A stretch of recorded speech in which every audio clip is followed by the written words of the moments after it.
July 20, 1944, German 7th Army Headquarters, Le Mans, France.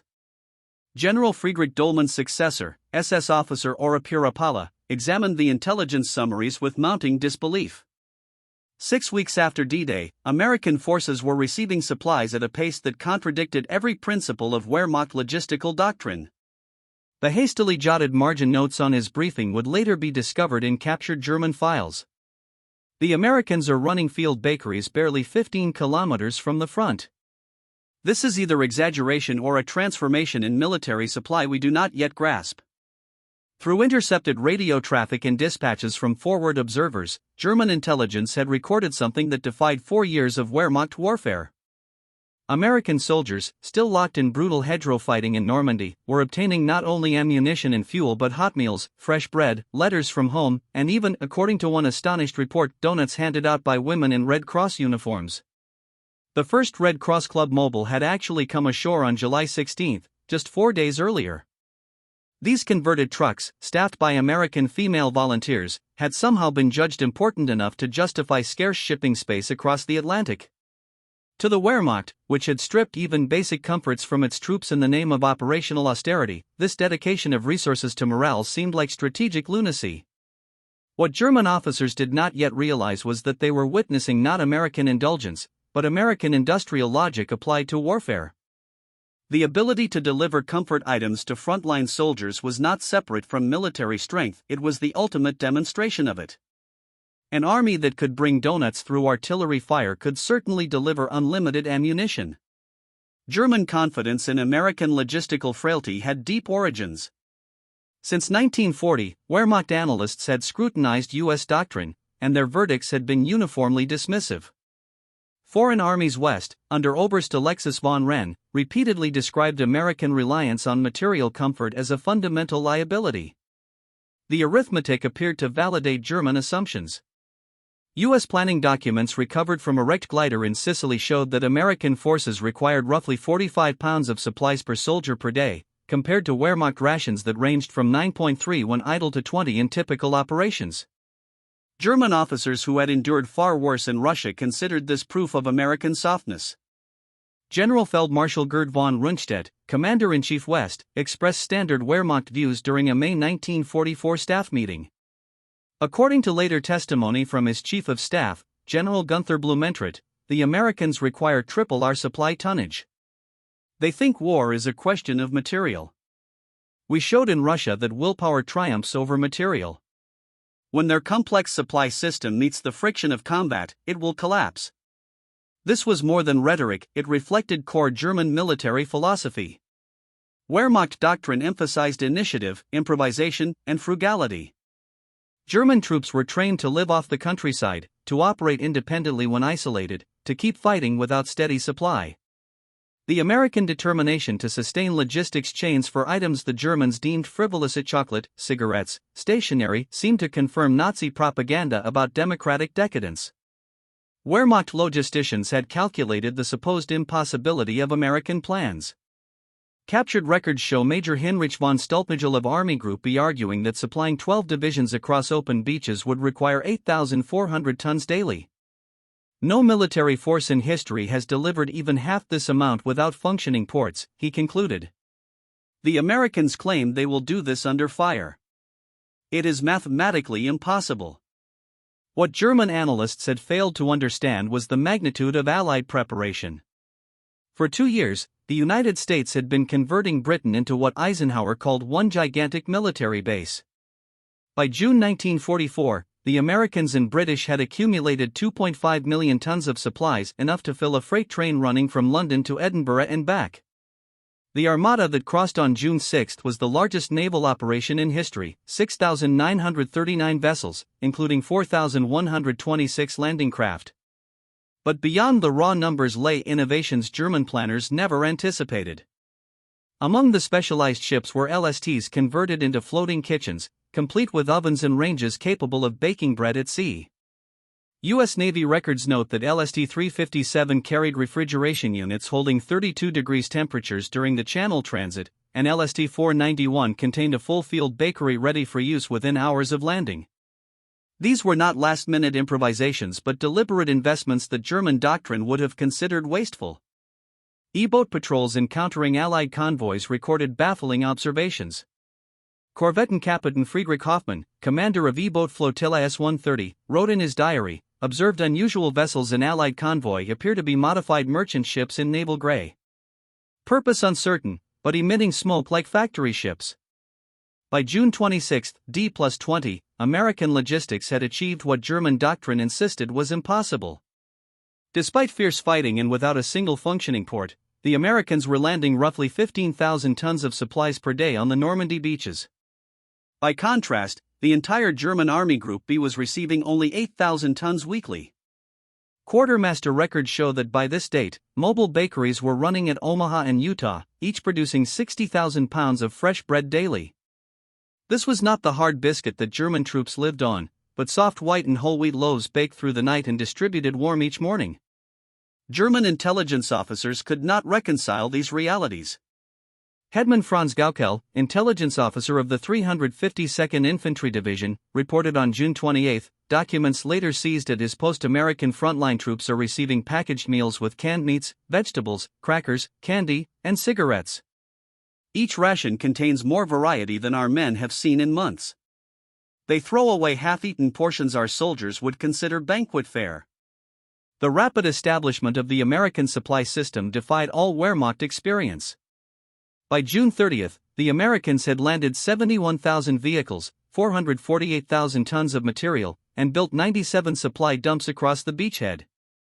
The 1940 German invasion of Norway, executed with almost no resistance and through existing ports, had taken 3 weeks to reach comparable tonnage. German skepticism extended to the artificial harbors known as mulberries. Wehrmacht intelligence had spotted components under construction in British ports, but naval experts dismissed their potential. Admiral Friedrich Ruger, the Kriegsmarine's advisor to Army Group B, briefed commanders on May 20. The concept is theoretically feasible, but practically limited. Atlantic weather will restrict any temporary harbor to minimal capacity. We estimate no more than 1,000 tons daily under ideal conditions. By June 18, the American Mulberry A at Omaha Beach was functioning, handling 3,000 tons a day at first and eventually 7,000, 7 times German estimates. The harbor consisted of 600,000 tons of concrete caissons, 180,000 tons of steel, and floating causeways capable of supporting 2,000 vehicles per day. German observers were astonished by the scope of the engineering achievement. Oust Hans von Luck, whose 21st Panzer Division operated near the British Mulberry B, later wrote in his memoirs, "We watched through field glasses as an entire harbor materialized from nothing. Ships unloaded directly onto floating roads that adjusted with the tides. Trucks drove from ship to shore without stopping." In 1 week, the Allies had created port facilities that exceeded many established French harbors. The psychological impact was immediate. The mulberries represented not just logistics capability, but engineering dominance. If the Americans could build harbors from nothing, what couldn't they accomplish? July 16, 1944 marked a watershed moment in military logistics history that German commanders would later identify as psychologically devastating. The arrival of the first Red Cross Club, mobile on French soil. The vehicle, nicknamed Daniel Boone, landed at Utah Beach and within hours was serving fresh donuts and hot coffee to combat troops. German intelligence initially dismissed reports of women serving refreshments near the front lines as propaganda. Oust. Friedrich von Melanchthon, intelligence officer with Panzer Group West, noted in his July 20 assessment, reports of American women operating mobile cantons in combat zones are either false or indicate American command incompetence that endangers civilians. But the reports were accurate. Within a week of the first arrival, 12 club mobiles were operating across Normandy. These GMC trucks, specially modified with dug hut making equipment, coffee urns, and serving windows, could produce 2,000 donuts and 500 gallons of coffee daily. The 3-woman crews worked within range of German artillery following combat units as they advanced. American soldier letters captured by German intelligence revealed the impact. Private James Morrison of the 4th Infantry Division wrote home on July 22. Letter found on his body after the St. Lo battle. You won't believe this, Mom, but yesterday I had fresh donuts and real coffee served by American girls, just like at the corner shop back home. We were maybe 5 miles from the front. The Germans were shelling the road behind us while these girls joked and served donuts like it was a church social. By August 25, 1944, as American forces liberated Paris, German logistics officers faced an equation they couldn't solve. The U.S. Third Army under General Patton was advancing so rapidly that Wehrmacht doctrine insisted it must halt for resupply. German experience from Russia proved that mechanized forces couldn't operate more than 200 m from supply bases without operational pause. General Dianza Trooper Heinrich Ebebacher's assessment to OKW over Kommando de Wehrmacht on August 24 found in captured German archives stated American spearheads are 400 m from their beaches. By every calculation, they must halt within 48 hours for supply accumulation. Their fuel consumption alone exceeds possible delivery capacity. 24 hours later, German reconnaissance reported something unprecedented. An endless stream of trucks moving on designated one-way highways operating around the clock. The Red Ball Express had begun, and it would shatter German understanding of logistics possibilities. The verified statistics of the Red Ball Express defied German comprehension. 5,958 trucks operated by 23,000 drivers, delivering up to 12,342 tons of supplies daily. Peak achieved August 29. The trucks ran constantly on a 700 m round-trip route with drivers changed like relay racers and vehicles serviced while rolling. According to Transportation Corps records, 75% of the drivers were African American soldiers, segregated into trucking companies, but proving essential to Allied victory. These units maintained a tempo that German logistics officers calculated as impossible. Trucks averaged 240 m per day, operating on 4 hours of sleep per driver. German logistics doctrine refined through years of continental warfare established clear mathematical limits for military operations. Wehrmacht tables captured at files showed their calculations. A mechanized division required 300 tons of supplies daily in combat, 100 tons when static.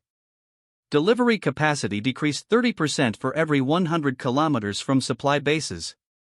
Beyond 300 kilometers, sustained offensive operations became mathematically impossible. The Americans shattered every assumption.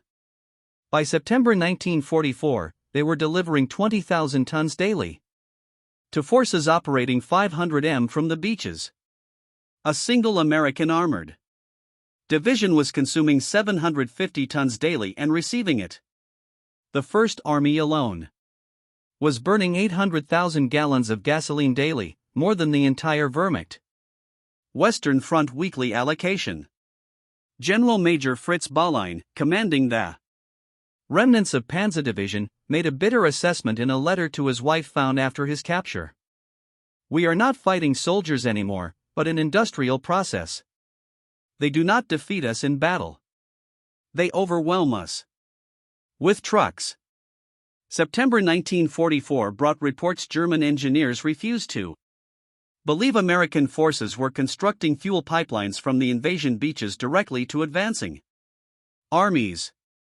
The pipeline under the ocean Pluto and its land extensions seemed like fantasy to Wehrmacht officers who struggled to maintain horse-drawn supply columns.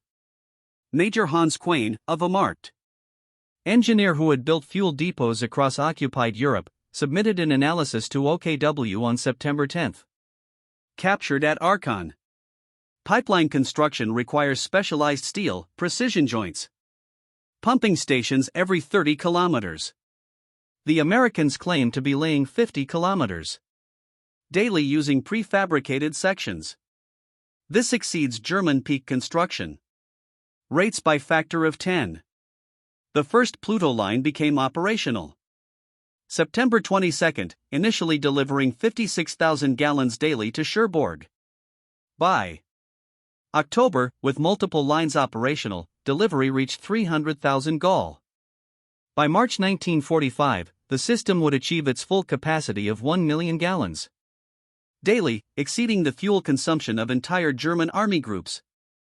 The psychological impact on German defenders was devastating. Oust Hermann Balck, considered one of Germany's finest tactical commanders, noted in his post-war interrogation, "When we learned Americans were pumping fuel directly from England to their tanks, we knew the war was lost. You cannot defeat an enemy who eliminates geography." Nothing demonstrated American logistics supremacy more dramatically than Thanksgiving 1944. With armies stretched from Holland to Switzerland, the Quartermaster Corps attempted something unprecedented: serving traditional Thanksgiving dinner to every American soldier in Europe, nearly 2 million men on the same day. General die Trupperusso von Manteufflering the Ardennes offensive received intelligence reports he initially dismissed. His G2 intelligence summary for November 20, discovered in captured records, stated, agents report massive shipment of frozen turkeys to American forces. This appears to be deception operation to hide offensive preparations. It wasn't deception. The cargo ship SS Great Republic had departed New York on October 15 with 1,604 tons of frozen turkey, arriving at Havre on November 16. Additional shipments brought cranberry sauce, sweet potatoes, pumpkins, and all traditional accompaniment. Special refrigerated trains and trucks maintained the cold chain from port to front lines. On November 23, 1944, American soldiers in foxholes facing the Siegfried Line ate turkey with stuffing, mashed potatoes, cranberry sauce, and pumpkin pie. Units under sporadic German artillery fire were served hot meals. The 30th Infantry Division holding defensive positions near Argonne received complete dinners despite German shelling. The psychological warfare was unintentional but devastating. Captured American soldiers interrogated after Thanksgiving consistently mentioned the meal, inadvertently revealing American supply capabilities to increasingly demoralized German interrogators. The winter of 1944-45 was the coldest in 50 years. German commanders remembering Wehrmacht collapse in Russian winters expected American forces to suffer similarly. The Ardennes offensive was partly predicated on American inability to rapidly supply winter equipment to exposed forces. Instead, the Americans launched emergency supply operations that delivered 2 million sets of winter clothing in 3 weeks. The shipment included innovations unknown to German forces: layered clothing systems, shoe packs with removable felt liners, sleeping bags rated to -30 Fahrenheit, and portable squad stoves. General d'Infanterie Baptiste Nas commanding 85th Corps reported to Army Group B in December 1944 from captured records. American troops in Bastonia receive air-dropped supplies despite complete encirclement. Containers include medical supplies, ammunition, winter clothing, and mail. Our troops supplied from our own depots lack basic winter equipment. The Bastonia airlift demonstrated American logistics flexibility. C-47 transport aircraft dropped 1,446 tons of supplies in 8 days to the surrounded 101st Airborne Division. Color-coded parachutes identified contents: red for ammunition, blue for medical supplies, yellow for food, white for winter clothing. The precision and volume of air supply exceeded total German airborne resupply capabilities for the entire Western Front. March 1945 brought the Rhine crossing, Germany's last major natural barrier. Wehrmacht doctrine based on their own 1940 operations required extensive preparation for major river crossings. German estimates suggested Americans would need 3 weeks to accumulate bridging equipment and supplies. General Oberst Johannes Blaskitz informed OKW on March 1 that the Rhine barrier would provide time to reorganize defenses. 7 days later, the 9th Armored Division captured the Ludendorff Bridge at Remmeren. Intact. Within 24 hours, American engineers had reinforced the damaged structure and were running 1,000 vehicles per hour across it. But Remagen was just the beginning. American engineers constructed 62 bridges across the Rhine in 10 days, a bridge every 4 hours. The longest, a 1,100-foot floating treadway bridge at Oppenheim, was operational in 10 hours. These weren't temporary expedients, but engineered crossings capable of handling 70-ton tank transporters. Major Klaus Baer, an engineer officer observing at mines, later testified. Americans threw bridges across the Rhine like ladders across a stream. Each bridge had its own traffic control, maintenance crew, and anti-aircraft defense. They built redundancy into everything. If we destroyed one bridge, 2 others were already handling its traffic. By May 8, 1945, V-Day, American logistics achievements defied every precedent in military history. The Transportation Corps and Quartermaster Corps delivered to combat forces in Europe. Verified shipments across the Atlantic. 46.7 million measurement tons of supplies. 1.37 million vehicles. All theaters, not just Europe. 21 million jerry cans, not 140 million as sometimes claimed. 570,000. GMC 2.5-ton trucks produced, not 800,000. 2.4 billion individual rations, 800 million cigarette packs, 500 million. Candy bars, 11 billion rounds of ammunition. Monthly consumption rates by March 1945, 1.2 million tons of supplies, 50 million gallons of gasoline, 8,000 tons of ammunition daily during offensives. These numbers represented more than statistics. They represented a fundamental revolution in warfare. The Wehrmacht, which prided itself on operational excellence, discovered that tactical brilliance meant nothing against unlimited industrial capacity efficiently delivered. Post-war interrogations of German commanders revealed unanimous recognition of American logistics supremacy. These assessments, compiled by the U.S. Army Historical Division, provide the most credible evidence of German reactions. General Feld Marshal Albert Kessler, one of Germany's most capable commanders, testified at his 1947 interrogation. American supply achievements exceeded our calculations by factors of 5 to 10. We based our defensive plans on assumed American limitations that didn't exist. A German division at 50% supply was considered combat ready. American divisions wouldn't attack without 200% supply reserves. General Heinz Derian, father of Blitzkrieg warfare, provided perhaps the most insightful analysis in his post-war writings. We Germans brought tactical innovation to modern war. Rapid movement, combined arms, decisive action. The Americans brought something more powerful. The ability to sustain operations indefinitely through unlimited supply. We could win battles.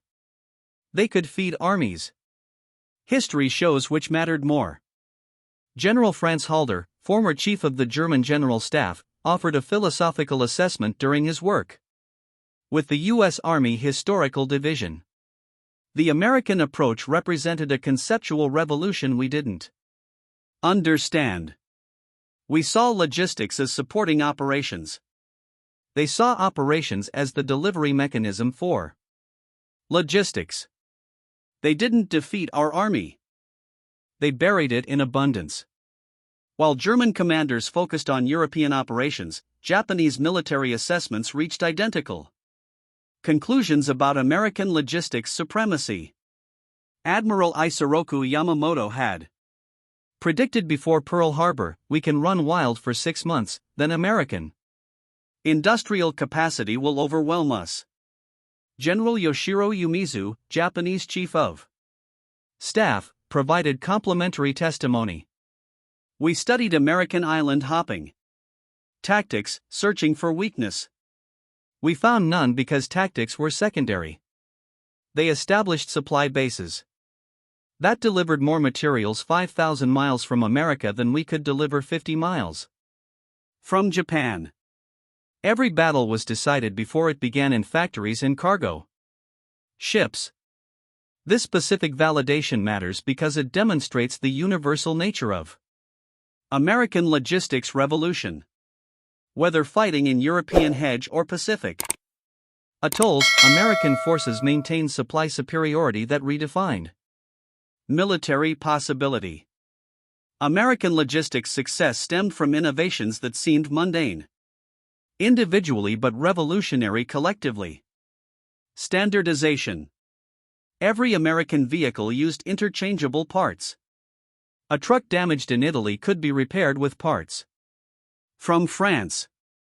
German forces using equipment from multiple conquered nations faced constant compatibility crisis. Mechanization. While Germany relied on 750,000 horses for transport, consuming 20,000 tons of fodder monthly, Americans used trucks exclusively, eliminating an entire supply category while increasing speed and capacity. Preservation. American forces pioneered military refrigeration, maintaining cold chains from America to front lines. Fresh meat, blood plasma, and medicines arrived in condition impossible for other armies.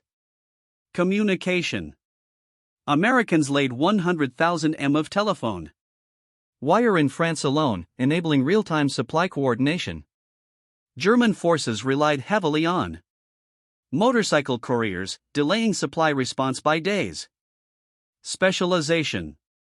Americans created purpose-built vehicles for every supply category. Refrigerated trucks, tanker trucks, mobile workshops. Germans used generic vehicles for all purposes, reducing efficiency by half. An overlooked dimension of American logistics success was female participation. While German ideology confined women to traditional roles, 150,000 American women served in the Women's Army Corps, WAC, with thousands directly supporting logistics operations. WAC personnel operated communication centers, coordinating supply movements, managed depot inventories, and maintained the punch card systems that tracked millions of items. At ports of embarkation, women processed shipping manifests that German officers accustomed to male-only military service found incomprehensible.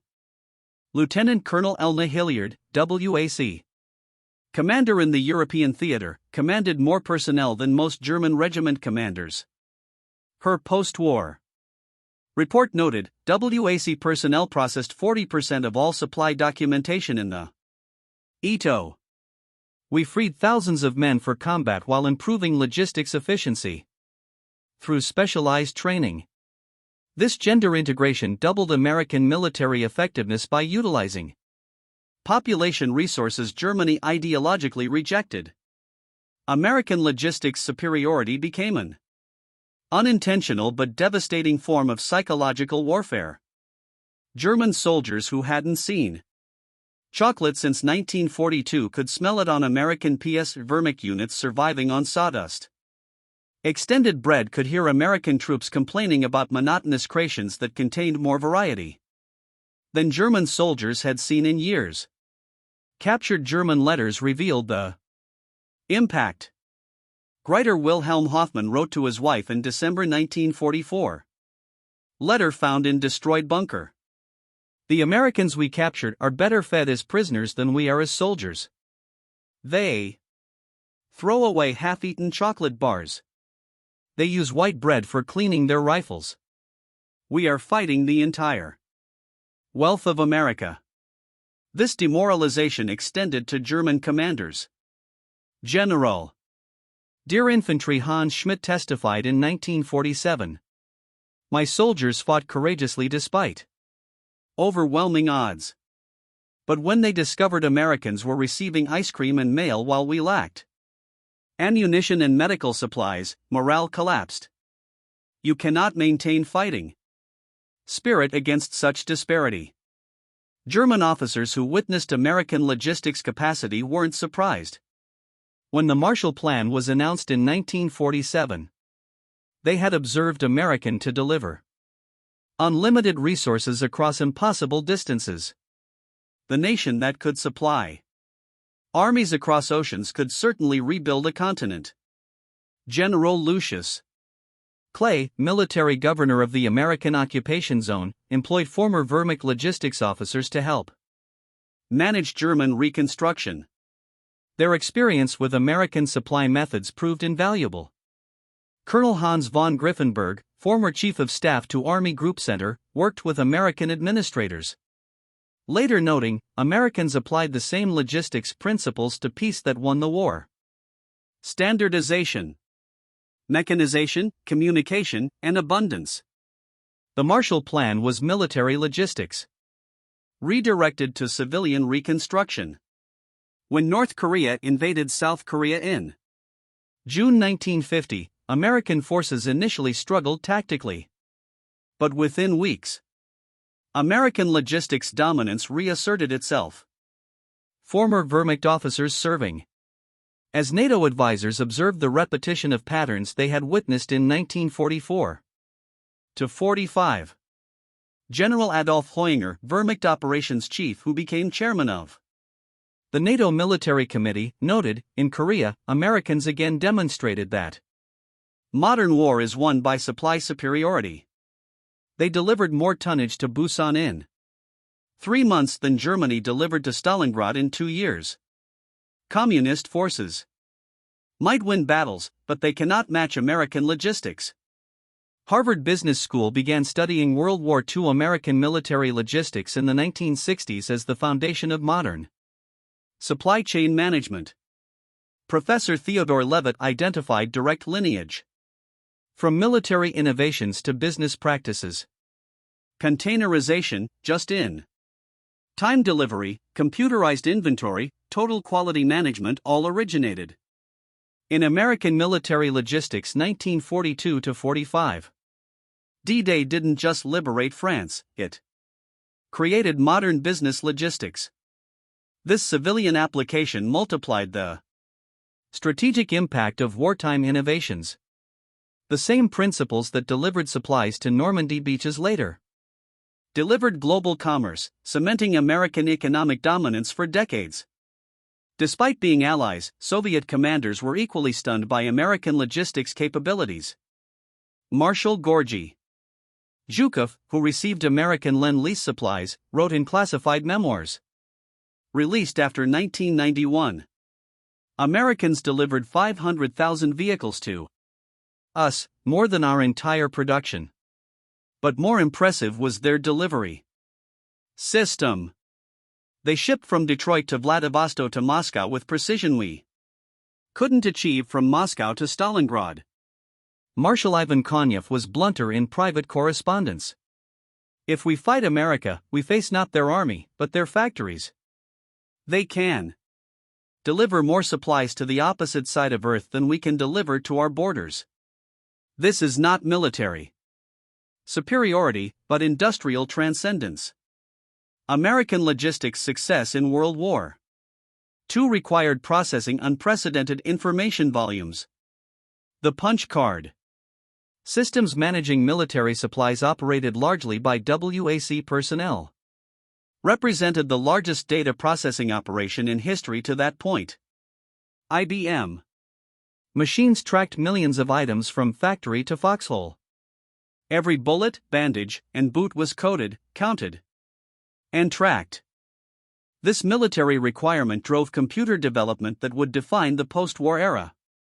Thomas Watson Jr., IBM president and former Army Air Forces officer, stated, "Military logistics requirements created the market and technology for business computing. The information age began in quartermaster depots.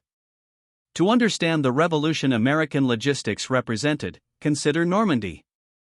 Supply statistics compared to previous operations. German invasion of France 1940. 3,000 tons daily average across established rail networks. Supply crisis by day 20 despite captured French stocks.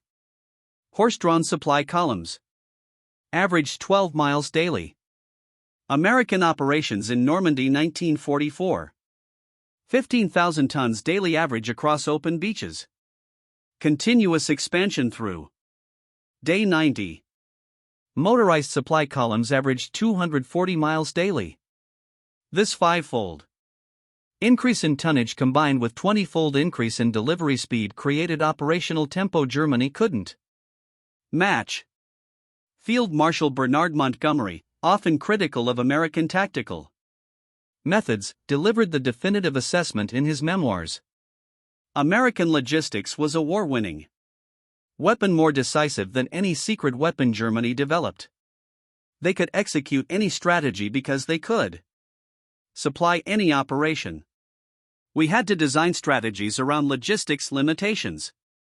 This freedom of action purchased through industrial abundance was their greatest military advantage. Winston Churchill with characteristic eloquence summarized, "The Americans demonstrated that in modern war the factory is mightier than the fortress, the supply line stronger than the front line. Their monument isn't battles won, but abundance delivered under fire." Charles de Gaulle, protective of French military honor, still acknowledged, "Americans conquered not through superior generalship, but through superior supply." This is perhaps more impressive. Anyone can learn tactics, but who can replicate such industrial capacity? The American logistics revolution permanently transformed warfare. Every subsequent military has faced the same challenge. Match American supply capabilities or accept strategic inferiority. The Gulf War, Afghanistan, Iraq, all demonstrated the same pattern established in 1944. American forces might face tactical challenges, but logistic supremacy ensures strategic victory. When Operation Desert Storm delivered 500,000 troops to Saudi Arabia, better supplied than Iraqi forces in their own country. It was the World War II logistics revolution refined, not replaced. When American forces in remote Afghan outposts received Thanksgiving dinner in 2001, they were benefiting from systems pioneered on Normandy beaches. On March 7, 1984, the 40th anniversary of Remagen's capture, American and German veterans gathered at the bridge site. Former General Major Rudolph Langhauser, who had commanded bridge defenses, stood with former Captain George Gibbs, whose company had rushed the span. Languza, then 75, made a remarkable admission. "We prepared for American tanks, American artillery, American aircraft. We didn't prepare for American abundance. Your logistics defeated us before your soldiers arrived. Any army that can deliver ice cream to the front lines while we lacked bandages for wounded, such an army cannot be defeated by conventional means." Gibbs, 73, responded with American pragmatism. "General, we figured any soldier asked to die for his country deserved at least a good meal first. Turned out well-fed. Soldiers fight better than hungry ones." They shook hands across the memorial. Former adversaries joined in acknowledgement of a truth that rose above nationality. In industrial age warfare, logistical superiority is military dominance. The American brilliance wasn't in inventing new methods of fighting, but in devising new methods of delivery. They hadn't transformed combat, they had transformed competition itself. The scale of American logistical accomplishment in Europe can be grasped through verified figures that redefined what was militarily possible. Transportation resources deployed, 570,000. GMC 2.5-ton trucks produced. 21 million jerry cans shipped to Europe. 160,000 railcars transported or constructed. 2,000 locomotives delivered. 62 Rhine bridges erected in 10 days. Supply Throughput reached a peak daily flow of 20,000 tons in September 1944. Total volume delivered, 46.7 million measurement tons. Fuel moved by pipeline, 172 million gallons. Telephone wire laid, 100,000 miles. Mail delivered, 2.5 billion letters and parcels. Human dimension, 2 million soldiers. Supplied without interruption. 500,000 vehicles kept operational. 23,000 Red Ball Express drivers. 150,000 WAC personnel sustaining logistics. 75% of truck drivers were African American. These figures reflect more than data, they embody the industrialization of war itself. Where German officers saw military campaigns supported by supply, Americans saw supply operations carried out through military means. This conceptual shift proved more decisive than any battlefield innovation. German commanders who mocked American supply demands in 1944 lived to watch those same supply networks rebuild their ruined nation under the Marshall Plan. The logistical machine that delivered destruction with unmatched efficiency proved equally capable of delivering reconstruction with unmatched generosity. Their early scorn evolved into astonishment, then respect, and ultimately imitation. The German martial tradition that produced Clausewitz and Moltke, Schlieffen and Guderian ultimately produced its greatest realization through defeat. In the age of industrial conflict, the supply line does not support the fight, the supply line is the fight. The Wehrmacht entered the war believing logistics sustained operations. They discovered, disastrously, that operations merely enabled logistics. The Americans had not prevailed through superior fighting, but through superior sustaining. They had not conquered through tactics, but through trucks. They had not succeeded through strategy, but through supply power. As General Franz Halder stated in his final reflection, we Germans asked, how can we win this battle? Americans asked, how can we supply this army? We concentrated on the operation. They concentrated on the process. History shows who chose correctly. The German officers who derided American logistics in 1943 became their most convincing witnesses by 1945. They learned, through devastating experience, a foundational truth of modern war in the industrial era. Logistical capacity doesn't merely support military strength, it constitutes military strength. The rest, as the saying goes, is supply.